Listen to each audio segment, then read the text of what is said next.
आप देख रहे हैं डी लाइव न्यूज़। आज हमारे साथ मौजूद हैं लोकसभा उम्मीदवार और युवा नेता कांति भाई आदिवासी और दिनेश जी रोड।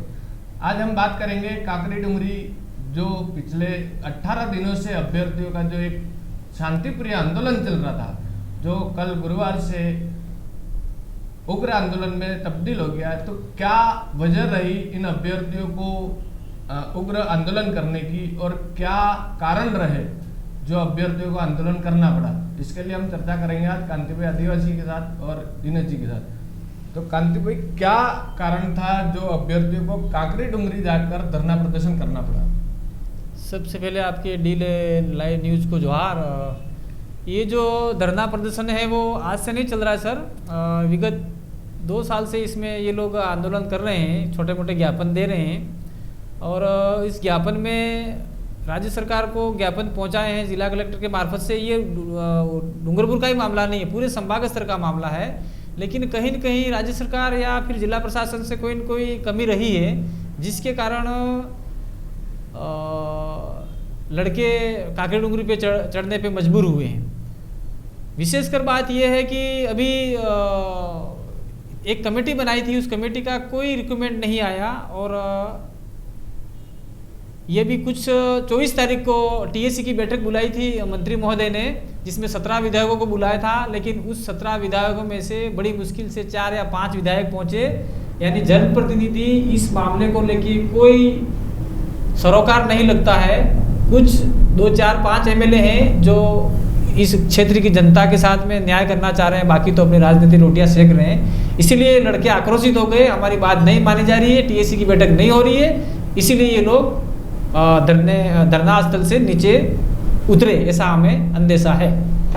तो ऐसे उग्र आंदोलन करने से क्या इन लोगों की मांगे पूरी होंगी? क्या सरकार के पास टीएसपी क्षेत्र के जनप्रतिनिधि पैरवी कर रहे हैं इनकी मांगों को लेकर?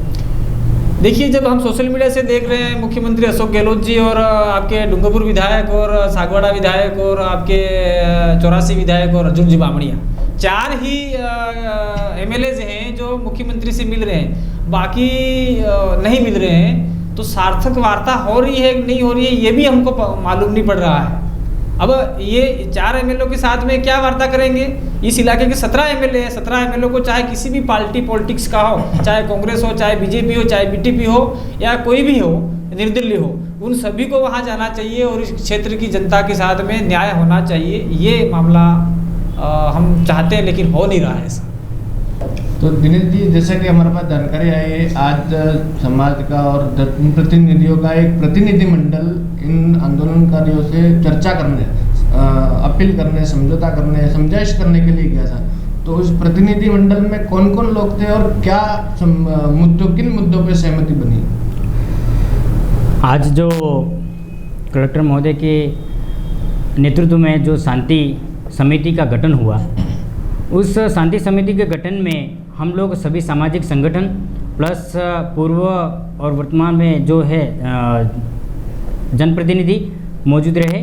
उसमें पूर्व विधायक देवेंद्र जी कटारा, इसके बाद में पाल लिम्बरवाड़ा से पाल महासभा के अध्यक्ष विजयपाल जी गमेती, सुंदरलाल जी परमार और लक्ष्मण जी कोटेड़ और पूर्व सांसद ताराचंद जी भगोरा, सारे सामाजिक संगठन, गौतमलाल जी डामोर, वे सारे समाज के प्रतिनिधि मंडल मौजूद रहे। उसके बीच में हमारी समिति बनी कि आप लोग जाकर के अभ्यर्थियों के बीच में जाकर के शांति का संदेश दें और वहाँ की जो मांग है, जो बच्चों की जो मांग है, जो उचित जो मांग है, वो जाकर के आप लोग बात करके प्रशासन को अवगत कराएं और प्रशासन उस मांगों को हम लोग पूरी करें या फिर बाद में राज्य सरकार को हम लोग उस मांगों को भिजवाएं या उनका जो कहना है वो आगे तक हम लोग बात रखें। लेकिन किन बातों को लेकर सहमति बनी? वहाँ क्या चर्चा हुई? वहाँ सहमति हुई, हम लोग वहाँ पे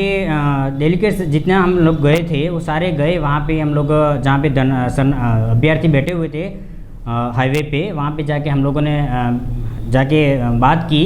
बात करने बाद में बच्चों की तरफ से ये मुद्दे आए हैं। तो सबसे पहले तो हमारे जो आंदोलन में जो बेकसूर और जो भी मुकदमे हुए हैं वो मुकदमे फर्स्ट तो पहले से वो ले लें, मुकदमे लें इसके बाद में हमारे जो सीटें हैं वो सीटें विधिवत रूप से हमको हमारे हिसाब से हमको दें, तब जाके हम लोग यहाँ से हम लोग हटेंगे, ये उनकी बात है। और जो शासन प्रशासन उन पे जो बल प्रयोग कर रहा है उन्होंने भी अपील की है कि जो बच्चों ने हम लोग शांति प्रिय से कर रहे हैं, परंतु शासन प्रशासन जबरन बल प्रयोग करके उकसाने का काम ना करेंगे छात्रों को, अभ्यर्थी को, ताकि क्या वो आवेश में आकर के कोई गैर कानूनी काम ना करे, ऐसी उनकी मंशा है। इसलिए हम लोग वहाँ पे जाके आए और ये 3 शर्तें लेकर के वापस हम लोग वार्ता के लिए आए। और ये वार्ता हम लोगों ने कलेक्टर साहब और संभागीय आयुक्त आए हुए थे, तो हम लोग सर्किट हाउस बैठे हुए थे खरवाड़ा। वहाँ बैठने के बाद में हम लोगों ने जो बच्चों ने जो अभ्यर्थियों ने जो मांग रखी थी वो मांग हम लोगों ने वहाँ पे उनको सुनाई और रखी। और वहाँ से उन लोगों ने कहा कि हम लोग आज हम आगे राज्य सरकार से बात कर करके आपको सुबह में जो भी बात है वो कहेंगे। तो हमारी जो जितनी भी कमेटी थी उन कमेटी का ये कहना है कि हम लोग सुबह 9 बजे एकत्रित होंगे। एकत्रित होने के बाद में सरकार और प्रशासन जो हमें कहेगी उस बात को लेकर के हम लोग प्रतिनिधि मंडल शांति जो समिति जो बनी हुई है वो उसके प्रतिनिधि मंडल सारे वहाँ जा कर के हम लोग बच्चों के बीच में ये बात रखेंगे। और बच्चों का फिर बाद में क्या रोस्वन होता है वो हम लोग वापस प्रशासन को देंगे। ये शांति समिति का हमारा जो मेन मकसद था जो बीच का, वो हम लोग का प्रशासन और अभ्यर्थियों के बीच में जो काम है, जो उनकी जो वार्ता है वो वार्ता का काम हम लोग कर रहे हैं। जो अभी देखा जा रहा आंदोलन बहुत उग्र हो गया है, लोगों बच्चों ने अभ्यर्थियों ने हाईवे को जाम कर रखा है और बहुत सी जगह आगजनी की घटनाएं भी हो रही है। तो ऐसे में उन अभ्यर्थियों के लिए क्या अपील करना चाहेंगे आप? हम लोग अभ्यर्थी और जिला प्रशासन से यही अपील करना चाहेंगे कि जिला प्रशासन भी दमनकारी नीति अपना रहा है, लेकिन हम जिला प्रशासन और जो अभ्यर्थी हैं और हमारा जो आदिवासी समुदाय है और उन समुदाय के साथ में जो अन्य समुदाय भी रह रहा है, उन सभी से हम लोग अपील करना चाहते हैं, पूरे आदिवासी इलाके के क्षेत्र निवासियों से अपील करना चाह रहे हैं कि कोई अफवाह पे ध्यान नहीं दे, व्यवस्थित तरीके से लॉ एंड ऑर्डर मेंटेन करे, किसी पे आक्षेप प्रत्याक्षेप नहीं लगाएं। और हम लोग शांति की अपील करना चाहते हैं कि जो भी मुद्दा है वो सरकार निपटारा करेगी आप सभी के साथ सहयोग से, और आप सभी का साथ सहयोग बना रहे।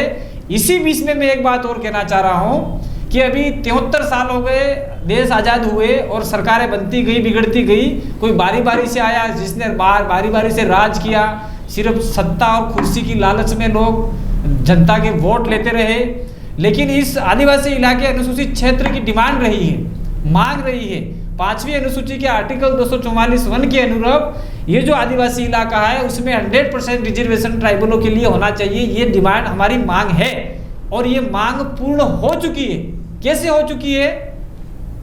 45, 5, 50, लेकिन वो 50 का जो आंकड़ा है उसमें सारा मसला फंसा हुआ है। तब सरकार को ये चाहिए, अब आपका ओबीसी डिमांड कर रहा है कि हमारी जनसंख्या के अनुरूप में हमको रिजर्वेशन दे दो, एससी डिमांड कर रहा है, अन्य जनरल कास्ट भी डिमांड कर रहा है। तो राज्य सरकार जितने भी आए अभी वर्तमान में है वो पूर्व में है, वो न जाने क्या पता इस इलाके के आदिवासी के और अन्य जनरल लोगों के साथ में खिलवाड़ कर रही है, राजनीति कर रही है।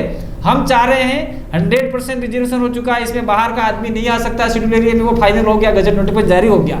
लेकिन अभी जिसकी जितनी संख्या है, आदिवासी की जितनी संख्या हो उसको उतना दे दो, एससी की जितनी उतना दे दो, ओबीसी को दे दो, जनरल को दे दो, सारा किस्सा खत्म। लेकिन कोई भी राज्य सरकार ये मैटर करना नहीं चाहती है और इसमें वर्ग संघर्ष पैदा करने का पूरा षड्यंत्र, चाहे कांग्रेस हो, चाहे बीजेपी हो, चाहे कोई भी पार्टी हो, ये वर्ग संघर्ष पैदा कर रही है। इसीलिए इस इलाके के न्याय प्रिय लोग, शांति प्रिय लोगों में एक मतलब एक प्रकार का विरोधाभास हो गया है। उसकी जिम्मेदार कहीं न कहीं रूप से ये राजनीतिक पार्टियां हैं और यहाँ के नेता हैं। दिनेश जी, आप शांति समिति के सदस्य भी हैं और शांति वार्ता में भी गए थे जी। 2 दिन से जो उग्र आंदोलन चल रहा है उस वजह से आम जन में भी भय का माहौल बना हुआ है, तो आप हमारे चैनल के माध्यम से क्या अपील करना चाहेंगे लोगों को? हमें सभी लोगों को, यहाँ क्षेत्र के सभी वर्ग के लोगों को मैं अपील करना चाहूँगा कि कोई आपस में आप लोग अफवाह जो फैल रही है, जो फ़ोनों पे अफवाह जो फैल रही है उस पर आप लोग ज़्यादा ध्यान ना दे करके आप लोग अपना काम विधिवत रूप से करिए। कोई ऐसा अनहोनी आप लोग हाथ में मत लीजिए, कानून हाथ में मत लीजिए। जो उग्र आंदोलन अगर वहाँ हो रहा है तो शासन प्रशासन और हमारे द्वारा वहाँ शांति बनाए रखने की हम लोग कोशिश कर रहे हैं और जारी भी है। लगभग हम लोग कोशिश उस पर हम लोग कल तक काबू पा भी सकते हैं, ऐसा हमें मानना है। परंतु हमारे जो क्षेत्र में जो वर्ग संघर्ष जो फैलाने की जो असामाजिक तत्वों द्वारा जो फैलाया गया है, जो वर्ग संघर्ष फैलाया है, उस पर ज़्यादा ध्यान ना दे करके हम लोग भाईचारा और समरसता को बनाते हुए हम लोग आगे बढ़ें, ताकि यहाँ की जो व्यवस्था है, सारी व्यवस्थाएं, कानून और सारा जो है हमारे विधिवत चलता रहे, हमारा क्षेत्र का नाम और ज़िले का नाम रोशन रहे। क्योंकि ये अपितु ये माहौल इसलिए गरमाया है कि ये संबंधित ब्लॉक का या संबंधित ज़िले का आंदोलन नहीं है, पूरे संभाग का आंदोलन है। कौन कहाँ से कौन क्या कर रहा है इसका कोई जानकारी नहीं है। फिर भी हम लोगों को से अपील करना चाहता हूँ, खास करके इन प्रशासन से मैं अपील करना चाहता हूँ कि आप लोग जो दमन वाली जो स्थिति जो आप जो ला रहे हो, हिटलर की नीति आप अपना रहे हो, वो न अपना करके आप लोग शांति समिति की बात मान करके उनके जो है नियमों के उनकी जो बात है उसको मानते हुए आप लोग आगे बढ़े। इसलिए मैं खास करके जिला प्रशासन और संभावित आयुक्तों को मैं निवेदन करना चाहता हूं कि आपकी ओर से शांति बनाए रखें और इस क्षेत्र की शांति बनाए में हम लोगों का साथ दें, यही मैं कहना चाहता हूं। आप दोनों समाज सेवी और जनप्रतिनिधियों ने डी लाइव न्यूज़ में अपनी बात रखी, जिसके लिए डी लाइव न्यूज़ आपका धन्यवाद अर्पित करता है। साथ ही डी लाइव न्यूज़ आमजन से भी अपील करता है कि उक्त आंदोलन को उग्र न बनाते हुए शांतिप्रिय तरीके से जिला प्रशासन, सामाजिक संगठन और राजनीतिक दलों के साथ विचार विमर्श कर शांति बनाए रखें और शांतिपूर्ण तरीके से इस समस्या का समाधान करें। धन्यवाद।